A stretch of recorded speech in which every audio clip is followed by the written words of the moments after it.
우리는 오늘도 예배를 드리러 예배당에 오고 싶어도 여러 가지 이유로 인해서 가정에서 줌으로 예배를 드리기도 하시고, 또 예배당에 오시면서도 옛날처럼 편하지 않은, 마치 예배당에 가는 것이 꼭 죄 짓는 듯한, 사람들의 눈치를 봐야 하는 그런 시대를 이제 살아가게 되어졌습니다. 이게 아직까지는 고난이라고까지는 우리가 말할 수 없지만, 어쨌든 예전에 경험하지 못했던 한국 교회 사회에서 그 초창기에 핍박이 있던 시대에서 이제는 부흥의 기가 오고, 지금은 쇠퇴기에 들어오면서 다시 불편함들을 겪고 있는 것이 사실입니다. 우리나라도 초창기 기독교는 많은 고난이 있었습니다. 많은 분들이 순교했고, 예수 믿는다는 이유로 많은 억울함과 또 고난을 받았던 것을 우리가 보았습니다. 세상에는 고난의 종류가 두 가지가 있습니다. 하나는 우리가 이 인간의 죄 때문에, 인류의 죄 때문에 받는 고난이에요. 그 죄는 없어도 될 그런 고난인데, 사실 인류가 죄를 범하고 서로 엉키고 서로 속이고 치열하게 살고 내가 이겨야만 남을 정복할 수 있는 그런 것 때문에 받는 고난들이 있습니다. 그래서 예수 믿는 사람과 안 믿는 사람들이 이 모든 고난을 다 받습니다. 그런데 또 하나의 두 번째 고난은, 내가 하나님 앞에 바로 서 있고 올바른 길을 가고 있고 믿음으로 가고 있고 남에게 잘못한 게 없는데도 당하는 고난이 있습니다. 이 고난은 세상 사람들은 당하지 않습니다. 그러나 예수 믿는 사람들에게 찾아오는 고난이라고 말할 수가 있는 것입니다. 이 고난이 우리 가운데 올 때에 그 고난을 우리가 어떻게 이겨내며 그걸 통하여 하나님의 무엇을 배워야 되는지를 우리가 이 베드로서를 통해서 배우려고 하는 것입니다.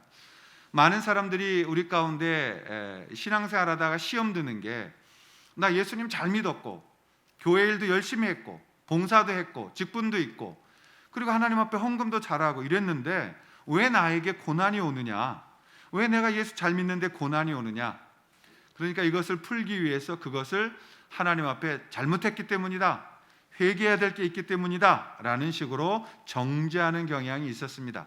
물론 하나님 앞에 우리가 잘못해서 받는 고난이 있습니다, 신앙생활 안에서도. 그러나 하나님의 말씀 붙들고 살아가면서도 우리는 고난받을 수 있다. 우리가 왜 그런 고난을 받아야 되는가, 이것을 오늘 베드로서가 말씀하고 있는 것입니다. 우리가 이런 바른 삶을 살면서 선택했던 좋은 본보기도 우리가 가지고 있습니다만, 좀 더 영적으로 들어오면 이것은 영적인 문제가 되어지는 것입니다. 오늘날 코로나19로 인해서 또 변종 바이러스가 생겨나고 있는 이 시대 속에서 우리 교회는 세상으로부터 이제 불편함을 넘어서 다시 고난받는 그런 시대로 나아갈 수 있다고 생각합니다. 그렇기 때문에 우리는 오늘 이 본문을 통해서 2000년 전에 우리보다 훨씬 더 어렵고 힘든 고난의 시간을 너무나도 능력 있게 또 아름답게 이겨내신 우리 믿음의 선배님들, 조상님들을 통해서 이 오늘을 승리하기를 원하는 것입니다. 오늘부터 나누려는 이 베드로서는 기록된 연도가 AD 64년경입니다.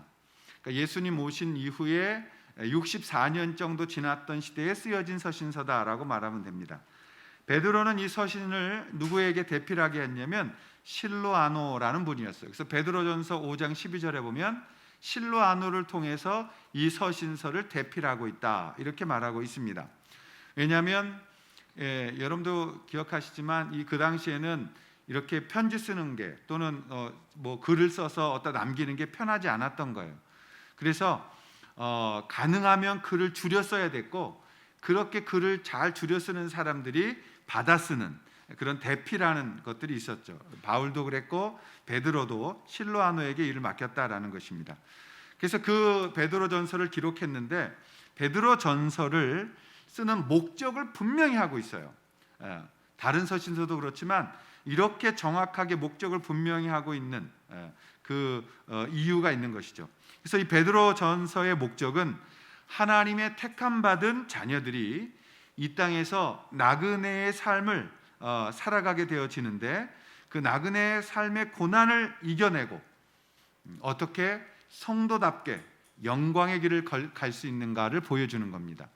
그래서 고난받는 모든 그리스도인들이 어떻게 해야 이 고난을 바르게 이겨낼 수 있는가?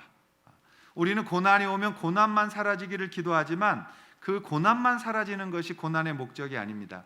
고난 뒤에는 성도로서의 영광의 길을 어떻게 걸어가느냐가 더 중시 여겨지고 있는 것입니다. 우리가 지금 신앙생활하기 힘들다고 하는 이 시대와 또 우리의 선배들의 시대를 비교해 보면서 오늘 2021년도를 살아내야 되는 우리가 흔들리지 않는 길을 걸어가기 위해서 베드로전서는 너무도 중요한 말씀이다라는 것입니다. 처음에 이제 기독교가 시작되어졌습니다. 예수께서 죽으시고 부활하신 후에 오순절을 통하여 성령이 예루살렘 교회 안에 임재하셨어요. 예루살렘 제자들에게 임재하시면서 교회가 만들어졌습니다. 그래서 이 절기에 대해서는 새벽기도 때 7개의 절기를 나눌 겁니다. 줌으로도 우리가 새벽기도를 같이 하니까 여러분들이 꼭 그날 깨어 일어나셔서 함께 하시면 좋겠습니다. 이제 그 하나님 앞에서 이러한 그 초대교회가 만들어졌는데 이 교회가 처음에는 이렇게 핍박이 없었어요. 왜냐하면 이 유대인들이 굉장히 많이 세계 속으로 흩어져 있었기 때문입니다. 그러니까 역사를 살펴보면 유대인들이 그 소아시아 일대로 많이 나가 있었고 또 애굽이라는 나라는 오랫동안 같이 해왔기 때문에 또 침공도 받았었고 이 알렉산드리아라는 그곳은요 자료를 보면 많게는 200만 명 정도가 내려와서 살았다 그랬어요. 그러니까 엄청난 숫자가 있었고 적게는 뭐 한 20만 명 있다고 하는데 그래도 알렉산드리아에 그렇게 많은 사람들 유대인들이 내려와 있었다는 거죠. 그래서 디아스포라 흩어져 있는 유대인들이 많았는데 그들이 가는 곳은 전부 다 회당이 있었고 그리고 그 회당에서 예배를 드리는 그것이었기 때문에 처음에 많은 사람들은 그리스도교, 예수교가 유대교 중에 하나인 줄 알았어요. 그래서 굳이 핍박할 필요를 못 느꼈던 겁니다. 그런데 시간이 점점 지나기 시작하면서 분위기가 안 좋아지기 시작하는 거예요. 기독교인들에 대해서 세력이 커지자 그들이 경계하기 시작했고 유대교가 이 그리스도교를 핍박하는 걸 보면서 그들은 점점 기독교가 저게 좀 이상하구나 라고 생각하게 된 거죠. 그러다가 AD 64년 7월 1일 날 많은 황제들이 기독교를 핍박하기 시작하다가 결정적인 황제가 나왔는데 그게 네로라는 황제입니다. 이 네로라는 황제 시대에 이 AD 64년경에 어떤 일이 벌어졌냐면 그 로마 시내에 큰 불이 나게 됩니다. 근데 로마 시내는 목조 건물이 되어 있었죠. 그래서 굉장히 좀 더럽고 오물이 막 아무데나 버리니까 그리고 촘촘하게 되어 있었어요. 지금도 유럽에 가 보시면은 유럽의 그 이렇게 집들 또는 그런 길을 보면은 골목이 굉장히 좁아요. 좁은 이유는 뭐냐면 전쟁 때문인 겁니다. 적군이 쳐들어올 때에 길이 넓으면 굉장히 막 그 밀물처럼 들어오니까 골목을 좁게 해서 방어하기 좋게 만드는 그래서 골목이 작았던 거죠. 로마 시내는 나무로 되어 있는데 또 바짝바짝 붙어 있었던 거예요. 그래서 다운타운을 형성하고 있었고 잘 사는 사람들, 돈 많은 권력가들은 다 업타운으로 가서 살고 있는 거죠. 근데 이 전염병이 돌거나 할 때에 다운타운이 아주 치명적이었어요. 근데 이때 불이 난 겁니다. 불이 얼마나 오래 갔냐면 3일간 밤낮으로 계속됐다 그래요. 계속 불이 나는데 이 불을 끄면서 사람들이 자꾸 의심하기 시작한 거예요. 왜냐하면 로마의 황제였던 네로가 자꾸 그 로마의 도시를 싹 쓸어버리고 다시 좀 저기에 건축을 했으면 좋겠다 이런 말을 사석에서 하는 기록이 남은 겁니다. 그러자 사람들 사이에 네로가 불지른 거다. 네로가 불질러서 이 로마 시내를 다시 만들려고 하는 거다라는 그러한 루머가 떠돌기 시작한 겁니다. 역사가들은 그게 사실이었던지 로마 시내가 불로 휩싸였을 때 이 네로는 마케나스 탑 위에서 불타는 로마 시내를 구경했다 이렇게 기록하고 있는 걸 볼 수 있습니다. 그래서 타키터스 연대기에 보면 네로가 이 누명을 누구에게 뒤집어 씌웠느냐? 그리스도인들에게 씌웠어요. 그리스도인들이 불로 심판받는다고 했기 때문에 마지막 때가 불로 임한다고 하니 그들이 불을 낸 거다. 그래서 이 모든 누명을 그리스도인들에게 씌우자 폭도들은 크리스찬들을 핍박하기 시작한 겁니다. 그래서 이 티베리우스 시대에 예수교를 찾아내서 사교라고 이름 붙고 이들을 굉장한 핍박을 가하기 시작했어요. 거기에 앞장선 게 네로였던 거죠. 네로 왕은 이 핍박을 하기 시작하면서 기독교인들을 색출합니다. 그리고 잡아다가 두 가지 중에 하나 하는 거예요. 예수를 부인하면 살려주는 거예요. 배교라면. 그렇지 않은데 예수를 주라 고백하면 그 자리에서 이제 어떤 형을 내리는 겁니다. 그 형 중에 가장 강력한 형들이 몇 개 있었는데, 첫 번째가 인간의 촛대를 만드는 거예요. 묶어가지고 여기다가 송진가루를 굴려서 송진을 입힌 다음 여기 뇌에 구멍을 뚫고 심지를 꼽아서 인간 초로 삼는 겁니다. 또 이 인간에게 이 들짐승의 그 피를 묻혀가지고 원형 경기장에 풀어놓고 사냥개들을 풀어서 그 사냥개들이 그 사람들을 물어뜯어 죽이게 만든다든지, 가장 악랄한 그 죄 형벌은 뭐였냐면 십자가형에 죽이는 거예요. 그래서 십자가에 매달아서 전체 물과 피가 다 쏟아져 나려서 사람이 말라 죽게 하는 이런 엄청난 일들을 하면서 기독교를 악랄하게 핍박하기 시작했다라는 것입니다. AD 64년에 로마에서 시작되어진 공식적인 이 핍박은 이제 전 세계 로마가 다스리고 있던 지역으로 확산되어져 가는 거예요. 그래서 지금의 터키 지역, 소아시아 지역, 그래서 오늘 베드로가 첫 1절에 그 지역들을 말했던 것입니다. 그러면서 핍박이 이제 점점 커져가서 모든 그리스도인들이 굉장한 고난을 받기 시작한 거예요. 박해가 시작된 거죠. 그러자 로마에 있던 사람들은 어디로 많이 숨어들었냐면 카타콤이라는 지하 동굴, 감옥으로 숨어든 거예요. 무덤으로. 그래서 이 로마에 가면 돌이 우리처럼 딱딱하지 않습니다. 손으로 이렇게 할 정도로 좀 푸석푸석한 돌들이 많은데 거기에 지하로 무덤을 판단 말이에요. 거기를 더 확장시켜서 굴을 만들어서 무덤 안에서 예배를 드리고 많은 사람들이 거기 기거를 합니다. 그러다가 병 때문에 죽으면 거기에 그냥 장사를 지내는, 그렇게까지 핍박을 받았고, 또 지금의 대림구유 같은데 이 터키 지역에 가보면 그 지하 7층까지 우리가 내려갈 수 있고 그 밑에 14층까지는 못 내려가잖아요. 그 정도로 핍박을 받으면서 공동체들이 살아남기 위하여 안간힘을 쓰고 많은 사람들이 이 핍박을 못 이겨내서 예수 그리스도를 부인하는 그런 시대를 맞이하게 된 거죠. 그래서 베드로는 이 상황을 바라보면서 너희들이 이 핍박을 이겨내야 된다. 너희들이 이 고난을 받지만 이 고난은 여기서 끝이 아니다.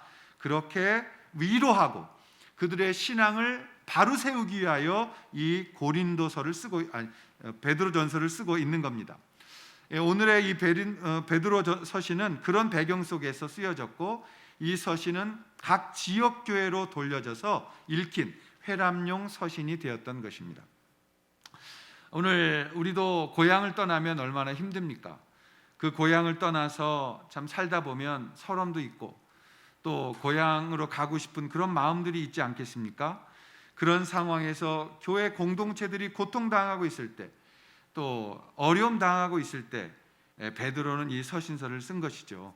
우리도 오늘 어렵고 힘든 이 시대 속에서 우리가 하나님 앞에 어떻게 해야 바른 믿음으로 나아갈 수 있는지, 어떻게 해야 우리가 적당히 세상과 타협하지 않고 믿음을 지켜 나아갈 수 있는지 오늘 이 본문을 통해서 나누려고 하는 것입니다. 오늘 고난당하고 힘들어하는 사람들에게 베드로는 어떤 말씀을 주셨을까요? 어떻게 우린 이겨낼까요? 첫 번째, 그것은 고난받는 우리가 누구인지를 먼저 인식하게 하신다라는 것입니다. 고난받는 우리가 누구인지를 먼저 인식하게 하신다. 여러분, 신앙생활에서는 이게 가장 중요한 거예요. 어려움이 오면 여러분 사실 자존심이고 뭐고 나부터 살려는 생각을 하게 되잖아요. 예를 들어서 뭐 어떤 막 뒤에서 문제가 터졌다, 그럼 막 그 살려고 뛸 때 보면 서로 빨리 거기 빠져나가려고 안간힘을 쓰지 않습니까? 저는 인생 살면서 가장 쓴맛을 많이 봤을 때가 군대 생활할 때였습니다. 군대 생활하는 거 얘기하면 싫어하시지만 군대에 갔을 때 저는 그때 이제 신학생이었고 저는 군종병 자원병으로 갔기 때문에 다 알죠. 같은 내무반을 썼으니까. 또 훈련소 시절에는 제가 이제 신학생이라는 거 알고 또 기도도 하고 막 이랬단 말이에요. 근데 군대에 가서 뭐가 싫었냐면은 이 선착순 몇 명 훈련 받다가 말하자면 뭐 이렇게 하면서 이것들이 빠져가지고 저기 연병장 2바퀴 돌고 선착순. 그러면 여기에 빨리 안 돌면 계속 도니까 야, 뭐 그냥 바깥에선 그래도 잘 나가던 애들이었지만은 거기선 살겠다고 뛰는 거예요. 근데 저는 고민이 있는 거예요. 왜냐하면 제가 살겠다고 먼저 확 잘 뛰어가지고 먼저 들어와도 이게 맨날 섬기겠다고 하다가 자기만 살려는 사람이 되는 거고, 그렇다고 늦게 들어오면 아주 육체가 괴롭고, 그러니까 선착순말만 나오면 듣자마자 스트레스가 오는 거예요. 그래서 어떻게 했냐면 꼭 잘라내는 숫자 맨 끝에 들어갔습니다. 그러니까 선착순 몇 명 하면 이 소리가 그렇게 듣기 싫더라고요. 근데 뛰지 않을 수가 없었던 걸 기억합니다. 여러분, 우리가 어려움이 오면요, 우리가 다 자기 살겠다고 뛰는 거예요. 그러니까 핍박이 오기 시작하고 서로 고발하게 만들고, 서로 다 그냥 예수 믿는 사람들 고발하면 넌 살려줄게 그러면 그 안에서 내부 고발자들이 나가가지고 교회의 성도들을 핍박하게 하고 고난당하게 하고 이런 일들이 생기게 되어지는 거죠. 우리가 이 땅을 살아가면서 제일 힘들 때 우리가 그때 무엇을 해야 되는지를 생각해야 합니다. 제가 마치 선착순 몇 명일 때 제일 먼저 고민했던 것처럼, 섬기기 위해서 좀 늦게 들어갔던 것처럼 우리가 무엇을 해야 되는지를 고민해야 된다는 거예요. 우리가 지금 이제 어려움 시대가 올 때에 제일 먼저 중요한 게 뭐냐? 내가 누구이냐라는 것에 대한 인식을 하지 않으면 여러분 우리의 신앙은 아무것도 아닌 것입니다. 솔직히 여기 믿음 좋다고 말하지만은 당장 우리 아이들 볼모로 잡고 예수 부인 안 하면 죽이겠다는 말 할 때 몇 명이나 이길 수 있겠습니까? 우리가 그런 핍박을 안 받아봐서 그렇지만 우리 할아버지 할머니들은 그런 신앙을 했잖아요. 그리고 그것을 통해서 승리하셨습니다. 어떻게 해요? 바로 본인이 누구인지를 알았기 때문이에요. 어떻게 자녀를 죽인 자를 끌어안을 수 있었겠습니까? 동인이와 동신이가 죽었을 때 어떻게 그분은 그걸 가능할 수 있었겠어요? 다 내가 누구인지를 인식하고 내가 어떻게 살아가는지에 대한 분명한 자신의 정체성을 가지고 있었기 때문에 그런 거죠. 이 땅을 살아가면서 우리가 기억해야 되는 가장 중요한 신앙의 원리가 뭐냐? 내가 누구인지를 인식하는 것이다. 그래서 오늘 베드로는 1절과 2절에 이렇게 말씀하고 있습니다. 우리 한번 같이 읽겠습니다. 시작. 예수 그리스도의 사도 베드로는 본도, 갈라디아, 갑바도기아, 아시아와 비두니아에 흩어진 나그네 곧 하나님 아버지의 미리 아심을 따라 성령이 거룩하게 하심으로 순종함과 예수 그리스도의 피 뿌림을 얻기 위하여 택하심을 받은 자들에게 편지하노니 은혜와 평강이 너희에게 더욱 많을지어다. 베드로는 이렇게 말합니다. 여기에 중요한 단어들이 나와요. 그게 뭐예요? 하나님이 미리 아신 자들, 하나님이 미리 아신 자들, 하나님 아버지의 미리 아심을 따라서 너희들이 여기 와 있다는 거예요. 그리고 그 다음에 단어가 성령이 거룩하게 하심으로 하나님이 너를 미리 아셨다. 우리 침례교 중에 이제 그 예정론에 대해서 예지론으로 바꾸는 분들이 있습니다. 하나님이 내가 예수 믿을지를 시간을 초월해 계신 하나님은 미리 아셨기 때문에 나를 부르셨다라고 하는 게 예정론이에요. 근데 저는 그걸 동의하지 않습니다. 하나님의 은혜가 나를 예정하신 것이지 내 의지가 하나님을 선택할 줄 알고 그 대가로 나를 부르셨다는 것에 대해서는 은혜의 완전성에 위배되므로 예정론을 저는 믿지는 않습니다. 믿는 건 여러분의 자유입니다만 그렇게 돼서 하나님 아버지의 미리 아심, 이건 전적인 은혜죠. 내가 어떤 사람인 줄 알고 내가 얼마나 연약한 자를 알면서도 하나님은 그냥 어디서 이렇게 막 물에 빠진 사람들 이름도 모르는데 막 건져내서 그냥 실은 그런 게 아니라 내가 누구인지를 너무나 정확히 아시고 나를 정확히 사랑하셔서 나를 미리 아심을 따라 나를 부르신 하나님의 은혜를 주신 분이라고 저는 믿습니다. 그래서 그것을 성령이 거룩하게 하셨다. 그리고 순종하게 하심으로 예수 그리스도의 핏뿌림을 얻게 하셨다라는 것입니다. 여러분 여기 본문에 볼 것처럼 이렇게 정확하게 삼위일체 하나님이 나오잖아요. 성부 하나님과 성령 하나님과 예수 그리스도께서 하나의 일체가 되셔서 우리를 구원하시고 우리를 불러내신 자들, 그들이 곧 우리다라는 사실이에요. 하나님이 이 은혜의 역사를 통해서 우리를 불러내셨다라는 것입니다. 여러분, 고난은 힘든 것이 분명하지만 우리는 하나님의 이 능력을 따라서 성부와 성자와 성령의 이 사역의 창조적 사역을 따라서 우리는 오늘 여기에 있는 사람이 되어졌다라는 것이에요. 여러분, 오늘 갑자기 불어닥친 이 엄청난 상황의 휘어리 바람 속에서 교회들이 핍박받고 죽어가는 그런 상황 속에서 지금 도망치는 자들과 두려워하는 자들에게 당당하게 큰 소리로 외치고 있는 그 사람이 누구예요? 베드로입니다. 베드로는 어떤 사람이었습니까? 요한복음 1장 42절에 보면 예수님이 처음 그를 보고 너는 게바라라고 말했어. 반석이다. 그런데 이 베드로의 삶은 반석 같았습니까? 어울리지 않았어요. 베드로는 얼마나 연약한 사람이에요. 그는 그냥 어디를 가자마자 그냥 이렇게 나서고 기질로 말하면 왕다혈질이어 가지고 예수님 물 위를 걸으시니까 나도 걷게 해달라고 그랬다가 금방 물에 빠져버리고, 또 변화산상에 가서는 너무 좋다고 여기에 초막셋을 짓고 여기서 살자고라고 말하고 생각 없이 그냥 불쑥불쑥 튀어다니던 사람이에요. 예수님, 절대 나는 예수님 배반하지 않습니다 그랬다가 다 굴기 전에 3번이나 예수님 부인하고. 제가 그랬잖아요, 베드로가 제일 싫어하는 그 고기가 뭐라고요? 치킨. 치킨. 웃자고 한 소리입니다.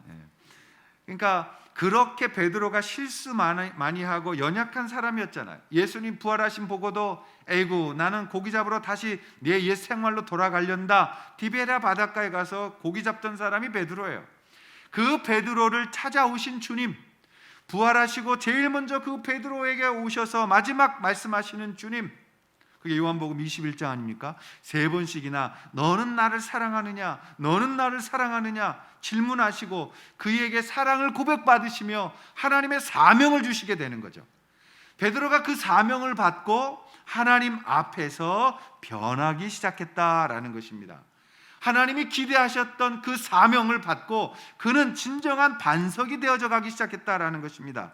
그래서 오늘 1장 1절에 자신을 이렇게 소개하는 거예요. 예수 그리스도의 사도 베드로는, 이제 베드로는 당당하게 자기를 소개합니다. 나는 예수 그리스도의 사도입니다 라고 말입니다. 성경 속에서 이 서신 서두에 자신이 사도권을 주장한 사도가 2명 있어요. 하나는 사도 바울이고 한 명은 베드로예요. 사도 바울은 왜 사도권을 주장하냐면 자꾸 자기 사도권을 인정하지 않는 거예요. 자기가 사도인데 인정하지 않으니까 매번 서신서 처음에 예수 그리스도의 종된 사도된 나 바울은이라고, 나는 예수님의 사도다라는 것을 바울은 말했던 겁니다. 그런데 베드로는 누구도 그가 사도라는 걸 의심하지 않았어요. 그래서 이 베드로는 이제 이렇게 말하는 겁니다. 나는 여러분이 아는 것처럼 연약했지만 힘들게 살았지만 그리고 정말 비겁했던 사람이지만 나는 이제 나를 소개합니다. 나는 예수 그리스도의 사도입니다라고 당당하게 자신을 드러내고 있는 것입니다. 예수님의 수제자였으며 예루살렘 교회의 수장이었고 초대교회 역사의 가장 중요한 기초를 닦았던 베드로, 그가 이제는 사도가 되어 모든 핍박받는 교회의 지체들에게 말합니다. 사랑하는 형제들이여, 고난 속에서 이겨내십시오. 고난을 두려워하지 마십시오. 주님이 알고 계십니다. 이 환난은 우리의 믿음을 꺾을 수 없습니다. 지금 어렵고 힘들지만 이겨내십시오. 믿음을 버려서는 안 됩니다. 배교하지 마십시오. 더욱더 주님께로 나아가서 나처럼 사명 앞으로 나오십시오라고 외치는 거예요. 여러분, 사도란 뜻은 아포스톨로스라는 거예요. 보냄을 받았다. 베드로는 자신을 말해요. 난 보냄받은 사람입니다. 나는 하나님께 이 복음을 위하여 보냄받은 자가 되었습니다 라고 말입니다. 여러분, 이건 얼마나 놀라운 일입니까? 자격 없던 베드로, 아무것도 아닌 거요, 늘 나는 안 돼, 패배의식에 젖어있던 베드로, 그래서 피해 다녔던 베드로, 그리고 사도행전 앞절에 읽어보면 믿음도 없어요. 그랬던 베드로가 이제는 성령의 임재하심과 하나님의 능력을 얻은 자신의 사명을 붙들고 사도가 되어 목숨을 내어놓고 고난받는 자리에 앞장에 서서 내가 여기 있습니다, 여러분 앞에 있습니다, 고난을 함께 받을 것입니다, 당당하게 이겨낼 것입니다, 자신을 소개하고 있는 예루살렘의 교회의 수장이었던 바로 이 예수 그리스도의 사도 베드로를 이야기하고 있는 것이죠. 베드로를 이렇게 성숙시킨 힘은 무엇입니까? 그것은 바로 성부와 성자와 성령께서 어떻게 자기를 세우셨는지, 내가 누구인지, 이 엄청난 은혜를 받은 나는 어떤 사람임을 알았을 때 그 자리에서 있게 되어진 것이죠. 자신이 누구인지를 베드로는 알게 되어진 거죠. 오늘 여전히 우리의 과거의 잘못 때문에 오늘의 고난이 왔다고 믿고 있는 사람들, 자신의 한계 속에서 스스로 자신을 정죄하고 고난 속에서 어떻게 할지 몰라서 힘들어하는 우리 사랑하는 성도들이여, 여러분의 이 당한 고난을 여러분 안에서 찾지 마시고 하나님 안에서 해결해 가실 수 있기를 주님의 이름으로 축원합니다. 우리가 받는 이 고난은 우리의 잘못이 아닌 하나님의 훈련임을 배울 수 있는 눈이 열려질 수 있기를 바랍니다. 그래서 이 말씀대로 성부와 성자와 성령이 나를 구원하시고 은혜와 평강을 주셨다. 우리는 고난받지만 그것이 은혜임을 알 때, 주님의 은혜 가운데 우리에게 거할 때, 그때 세상에서 맛볼 수 없는 고난 속에서 누릴 수 있는 평강을 오늘 주님이 주셨다는 것을 우리가 믿게 되어지는 것입니다. 이제 여러분의 과거로부터 자유롭게 되기를 바랍니다. 이사야는 말합니다. 두려워 말라, 내가 너와 함께함이니라. 놀라지 말라, 나는 내 하나님이 됨이니라. 내가 너를 굳세게 하리라. 참으로 너를 도와주리라.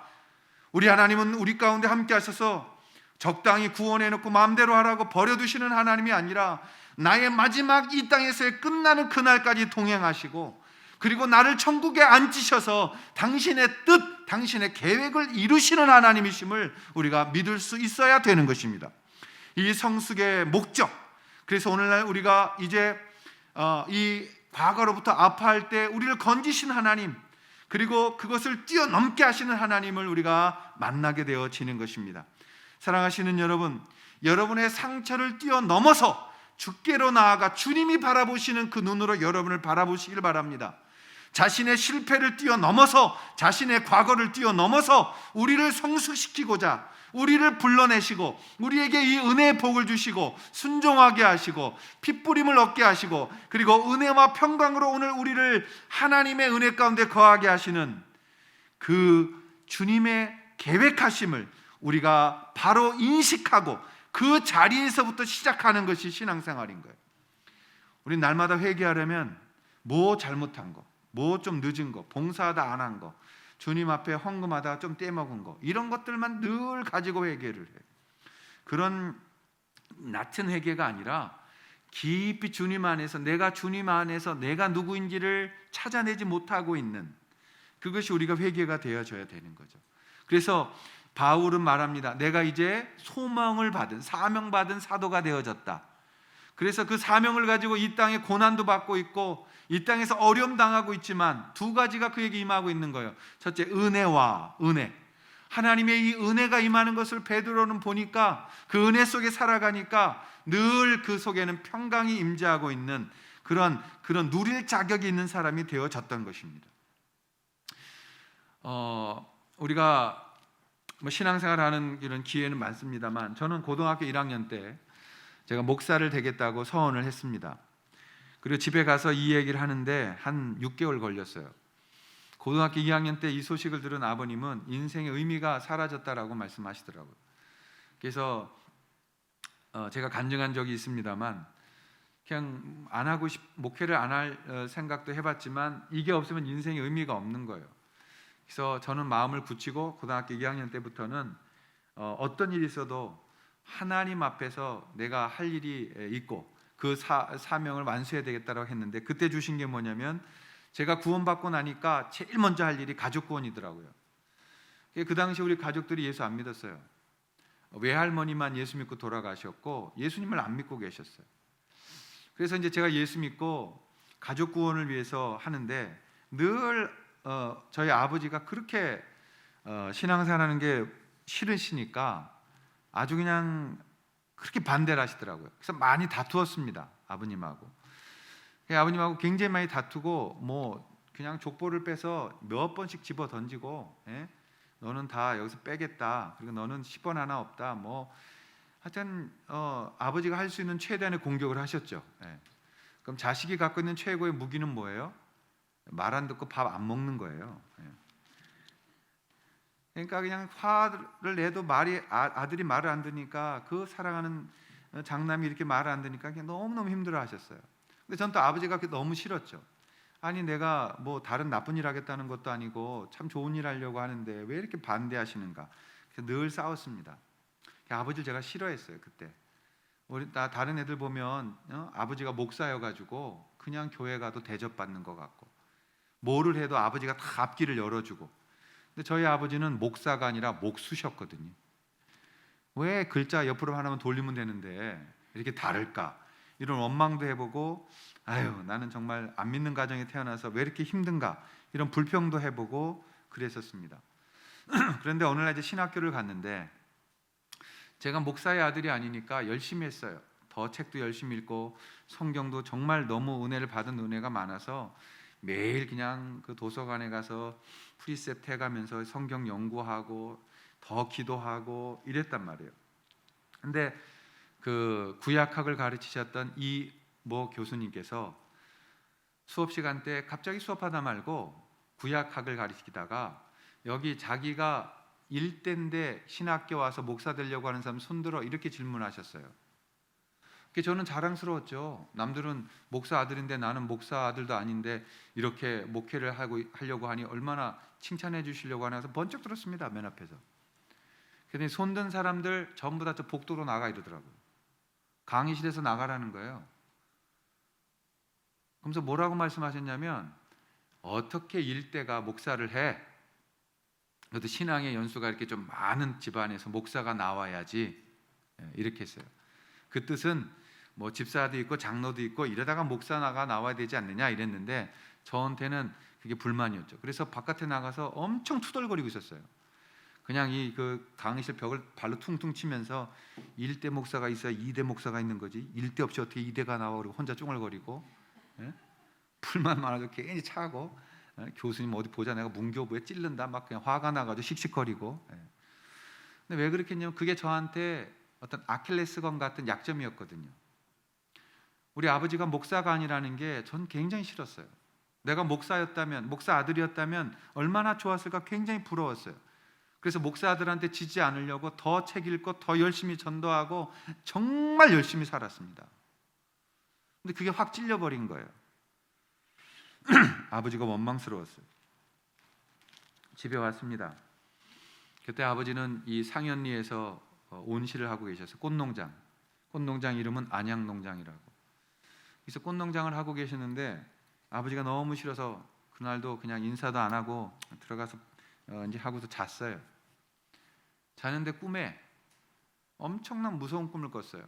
정말 하나님의 심판대가 돼서 이 앞쪽에는 불구덩이 불이 막 계속 올라와서 뜨겁게 타들어가는데, 사람들이 에스컬레이터 같은 걸 쭉 타고 이렇게 오면서 줄을 한 몇십 명씩 섰는데, 꼭 식빵 떨어져서 불에 타고, 또 그럼 딱 와서 다음 줄이 지옥에 떨어지고, 다음 줄이 지옥에 떨어지고, 너무 시뻘건 불에 그렇게 타들어가는 걸 보면서 제가 뒤쪽에서 이렇게 서서 그걸 보고 있는 거예요.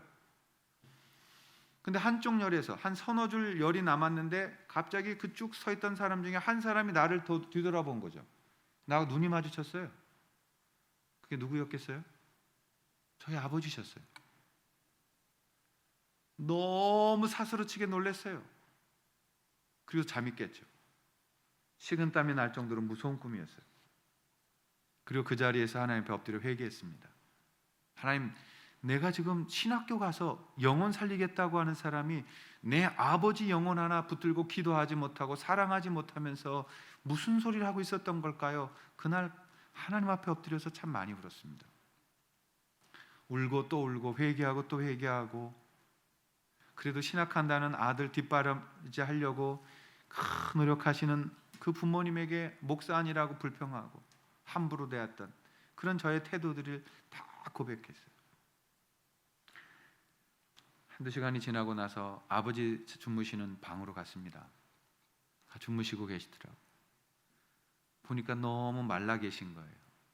그 연세에 40에 난 아들, 그 귀하게 사랑했던 아들, 그 아들에게 사랑받지 못했던 그 아버지 모습을 들여다보고 있는데 너무 마르신 거예요.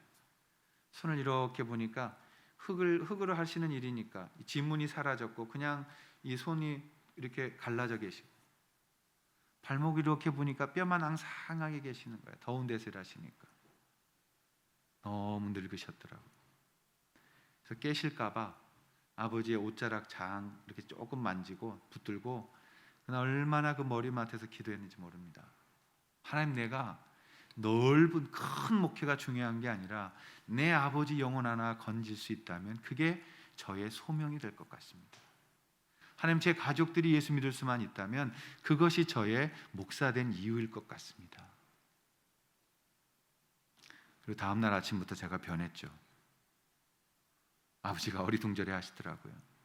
아버지 죄송하다고. 그리고 그 아버지를 사랑하고, 지금도 우리 가족은 돌아가셨지만 아버지 얘기만 나오면 흐뭇해합니다. 그때부터 아버지가 자랑스럽고, 아버지를 통해서 인생을 배우고 삶을 배우고 정직하게 사셨고 바르게 사셨고 그것들을 배우고, 아버지가 그런 은혜를 주셨기 때문에 제가 목사가 될 수 있었던 거죠. 결혼을 하고 아들을 낳아서 그 아들을 내려다볼 때마다 아버지 생각이 나고, 결국 아버지는 제가 군대 가 있는 30개월 동안 매주 나중에 그러시더라고요. 교회를 귀찮아서 못 가겠다. 왜요? 항상 농장에서 그냥 편하게 입고 그 꽃 심고 하셨다가 교회 가려면 옷 갈아입고 머리 감고 다 정장하고 그리고 가야 되는 거예요. 왜? 조전도사 아버지니까. 30개월 동안 제가 없는 그 자리에 가서 꼭 예배를 드리셨어요. 그리고 예수님을 영접하시고, 나중에 아버지가 말씀하세요. 웃으시면서, 내가 교회가 처음이 아니야. 내가 그 가구 공장을 하셨는데 그때 교회를 24개를 지었어. 그리고 나중에 같이 기도하고 하나님 부르실 때도 성탄절 지나고 주일날 아침 예배 속에서 어머니 품에 안겨서 하나님의 부르심을 받으셨죠. 그때 제가 배운 건 뭐냐면, 기독교는 봉사하는 데가 아니라 소명을 붙드는 곳이구나. 우리의 사명은 뭔가, 하나님 나를 부르신 목적이 뭔가. 저는 그 이후로 사명을 향해 달려왔습니다. 대형교회, 권세자, 유명한 거, 책도 얼마든지 쓸 수 있었어요. 부흥기도 맛보았어요. 큰 교회에서도 있었어요. 담임 목사도 크게 했어요. 다 중요한 게 아니에요. 하나님이 내게 주신 사명. 여러분, 교회에 봉사로 오지 말고 사명 붙들고 오셔야 되는 거예요. 사명이 있어야 헌신이 나오는 겁니다. 사명이 없는 데서는 헌신이 안 나오는 거예요. 베드로가 그걸 지금 말씀하고 있는 거예요. 내가 하나님 앞에서 사도가 되었을 때, 그때 목숨을 버릴 만한 헌신이 그 안에서 나왔다는 것입니다. 여러분, 가족들에게 전도 안 되는 이유가 뭐예요? 교회 여러분이 봉사로 다니기 때문이에요. 가족에 안 믿는 사람이 우리를 보면서 왜 감동이 안 되나요? 헌신이 없기 때문이에요. 헌신이란 무슨 뜻입니까? 나의 것을 포기하는 거죠. 나를 먼저 드리는 거죠. 내가 주님 안에서 그 주님을 정말 처절할 수 있을 만큼 붙드는 거죠.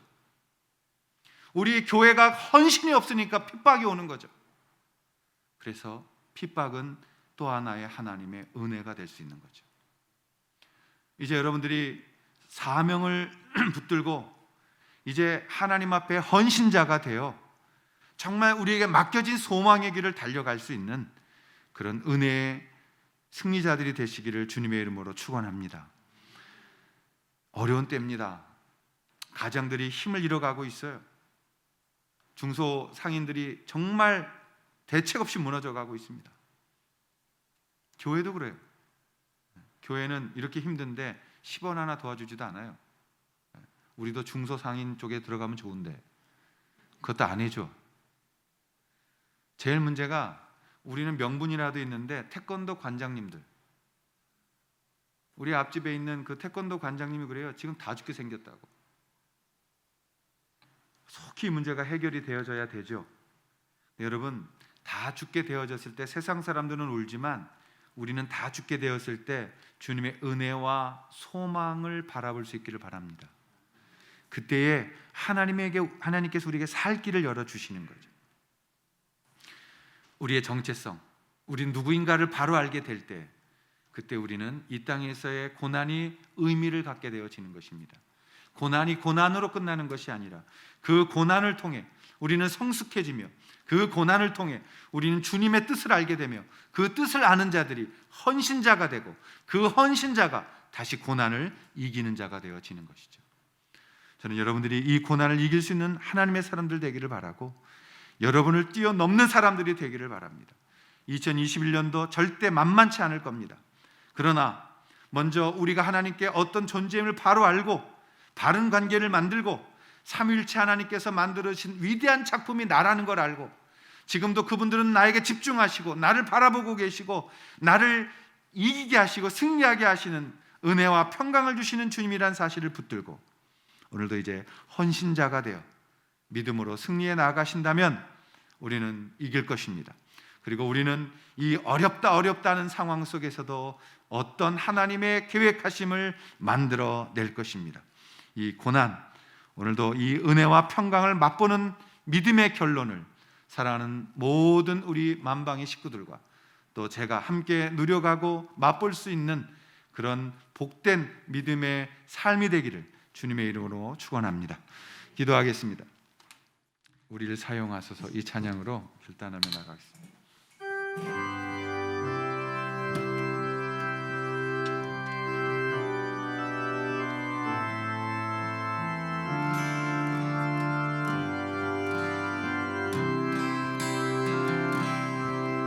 우리에게 소원이 하나 있네. 주님 다시 오실 그날까지 우리 가슴에 새긴 주의 십자가 사랑, 나의 교회를 사랑케 하네.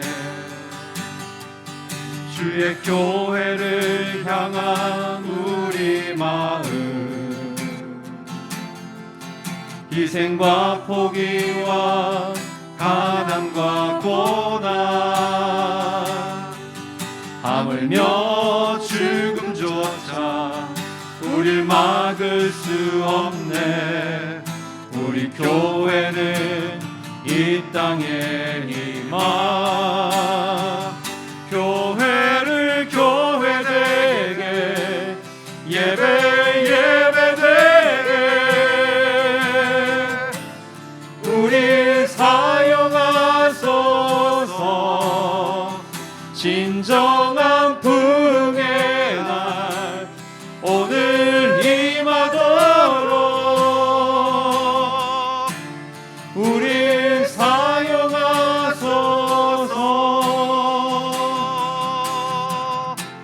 성령 안에 예배하리라,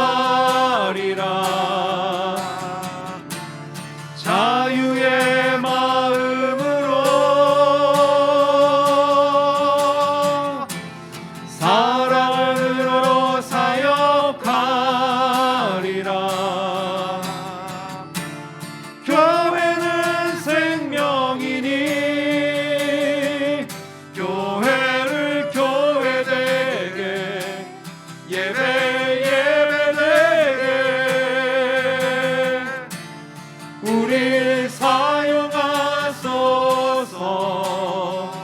진정한 부흥의 날 오늘 임하도록 우릴 사용하소서.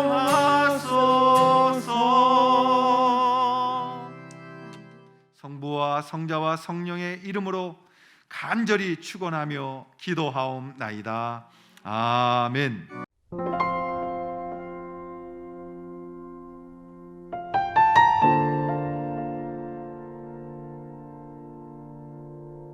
오